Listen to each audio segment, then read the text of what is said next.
Magandang araw po mga kawangis ko, kung sa man sulok ka man ng mundo, ito ang inyong lingkod, Anton Olson, sa mga kapwa ko OFW dyan sa Middle East, Yumkin Said, sa mga nakasubscribe na sa akin. Shukran Katir, sa mga hindi pa na nakasubscribe, please subscribe my channel and likes din my videos.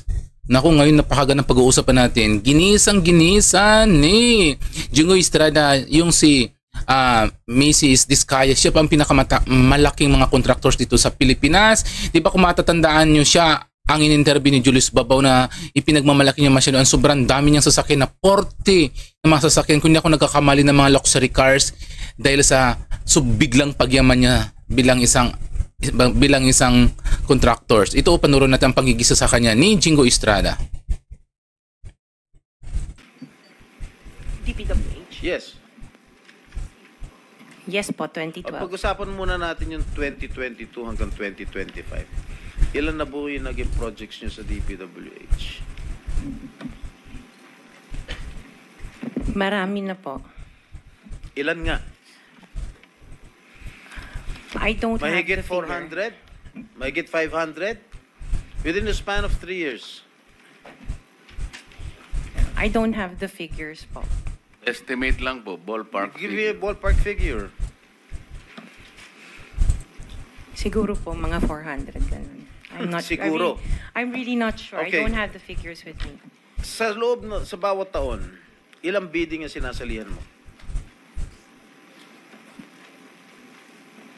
Marami po kaming sinasalihan na bidding. All flood control projects? No po. Ano pa yung mga projects? Buildings, kalsada, Nationwide or only in Metro Manila? nationwide po. Nationwide. Alright. Pero yung bulk ng mga projects na award sa ng DPWH, mostly sa Metro Manila. Am I correct? Hindi po, sa probinsya po. Sa iba-ibang lugar. No, the bulk of your contracts. Here in Metro Manila? No po, outside Metro Manila ang marami. Where outside? Where outside of Metro Manila? We have in Romblon, Cebu, Bohol, Bacolod, Zamboanga. Hindi naman po kami namimili ng lugar. Migos Project? Wala po. Sigurado ka? Opo, Kaya nanood definitely. ka dahil pag meron kami ma-discover na may ghost project, pakukulong kita rito. Minimum totoo. Wala po talaga. Meron ka mga pictures na lahat ng mga proyekto ginawa mo? Yes po, meron Nasaan? po kami. Lahat ng mga 400 projects, meron kang litrato? Yes po. O i-submit mo rito sa committee. Okay po. Okay. Sa mga bidding na Nakakaawa si Mrs. Diskaya. Para siyang di ba? Para siyang basang sisyo. Hindi alam kung anong isasagot niya. sinasalihan mo ng mga kumpanya mo, itong siyam na kumpanya, ilang beses kayo nanalo? At ilang beses, kung natatalo rin kayo sa Actually, bidding, I ilang don't beses have kayo the natatalo? actual figures, pero sa napanalunan, very minimal lang po talaga, mga 2%. Pero ang dami namin projects po na sinasalihan na bidding. So, sa loob ng isang taon, pag nagbibidding isang kumpanya mo, halimbawa itong yung Alpha Phi Omega, ilang beses kayo nagbid sa isang taon at ilang beses kayo nanalo? Madami po kaming sinasali. I really don't have the figures right now, You know, but I if you can... come here, you have to come here prepared. Yes You do po. not come here unprepared. Alam mo na, tatanungin ka eh. Ikaw sikat na contractor, papa-interview ka. Oh, you have to come here prepared. Your Honor, I am prepared for the flood control projects that you are mentioning. I have the statistics of how many I bidded and how many I lost and how many I won. Okay, you mentioned it to us right now.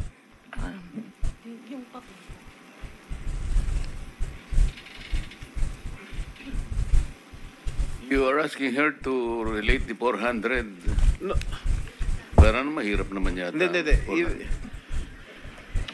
In 2022, I bidded for 491 projects. This is just for the flood control, Your Honor. How many projects for 491. 191. 491. I joined the bidding. Po. Oh. This is in 2022. I only got 71 projects from the 491 na sinalinan ko po. 71 only. How many companies? This is just for Alpha and Omega po. What about the other companies? What about the other 8 remaining companies that you own? I don't have the statistics for that because I was only called as Alpha Wait, and Omega. You admitted earlier when I asked you if you own these 9 companies and you answered in the affirmative.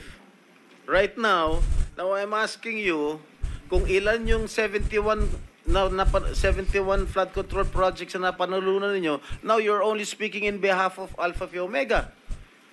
Kanina sinabi mo, ikaw may-ari ng Siyam.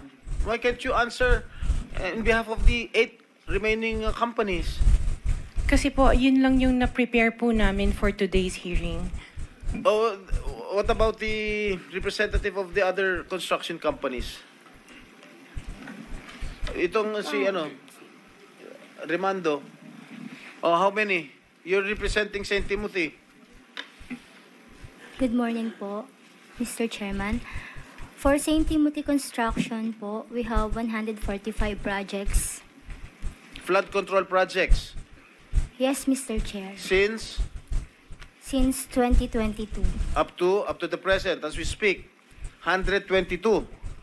145. Excuse me? 145, Mr. Chair. Napanalunan ang na-award sa inyo 145 flood control projects. Yes, Mr. Chair. Napanalunan niyo 'yan. Yes, Mr. Chair. So, all in all, dun sa 8 companies, ilan? Dun sa 9 companies, hindi nyo alam? Out of the 400, maybe, who can answer my question from the DPWH? Ang lupit, no? Ang dami ng kanilang company, tapos halos lahat sila magkakamag-anak. Grabe, tapos sasabihin pa nila. Hindi ako maniniwala kung wala silang mga kakilalang mga politiko o mga matataas na posisyon sa DPWH. Maybe they have the records there. Mr. Chair, with the Just indulgence for of the the record. SP Pro Temp, Yeah. Yes, Senator Risa. kaugnay nung pagtatanong ni SP Pro Temp sa ngayon, gusto kong makapag-flash ng screenshot po nung Siyam na calling cards, nung Siyam na kumpanyang iyon. Calling card po ni Mr. Curly Discaya, na asawa po ni Ms. Discaya. So, mag-asawa po, dapat alam po nila in greater detail itong mga kumpanyang ito. Ito po, Mr. Chair, SP Pro Temp.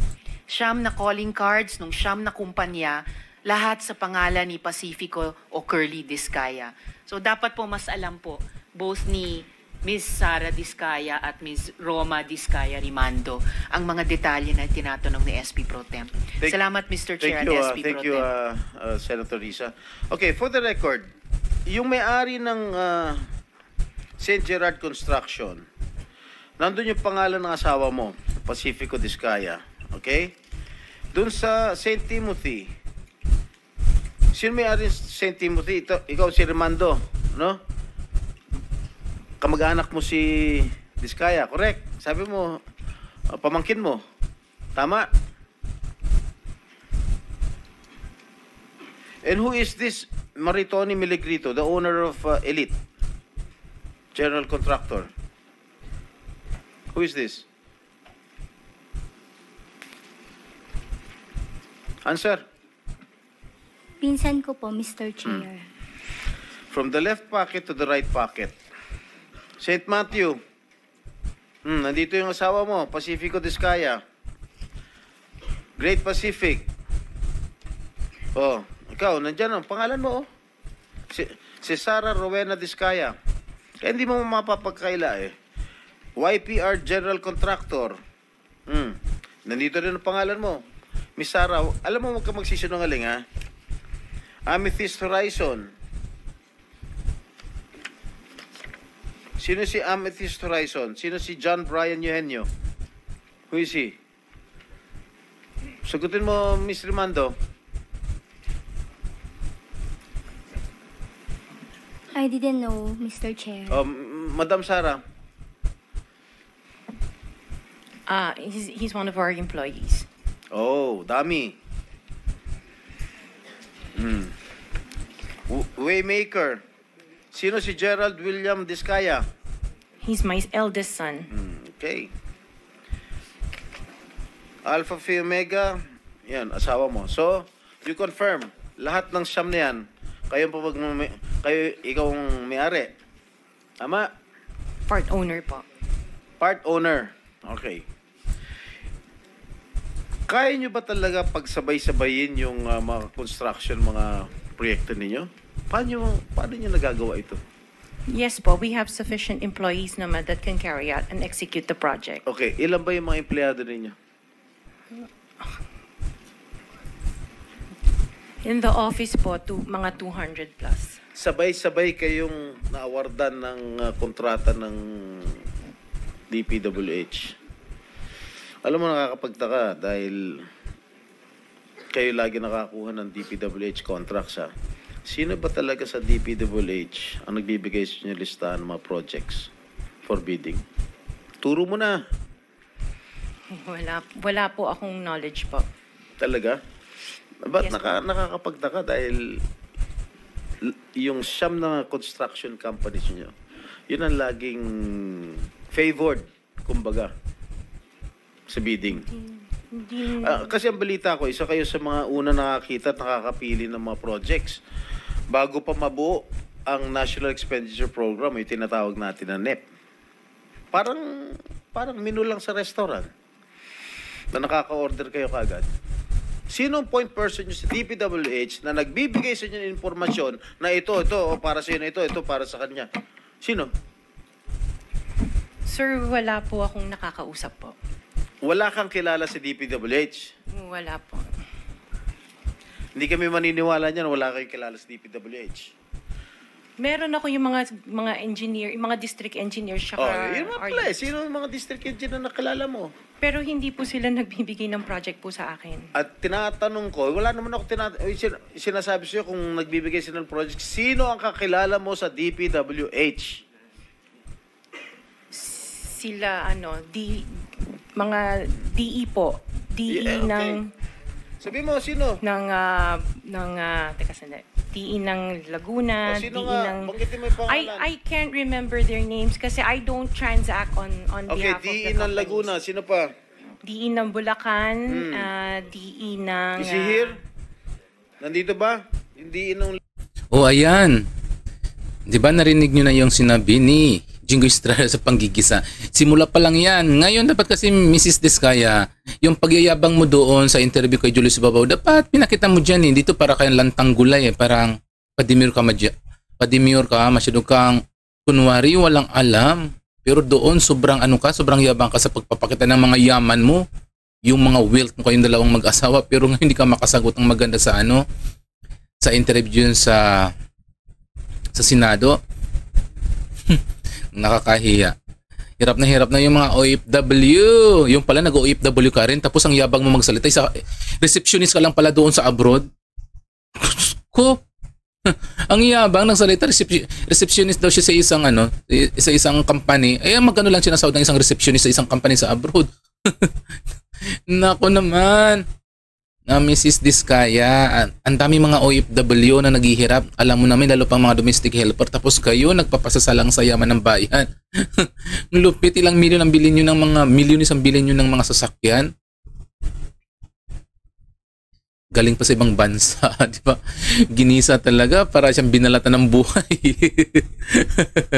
So yun muna mga kawangis ko, yung update muna natin dito sa Senate hearing dyan sa Senado, sa pangunguna ni Senator Marcoleta. Sa mga kapwa ko OFW, masalam and bye-bye.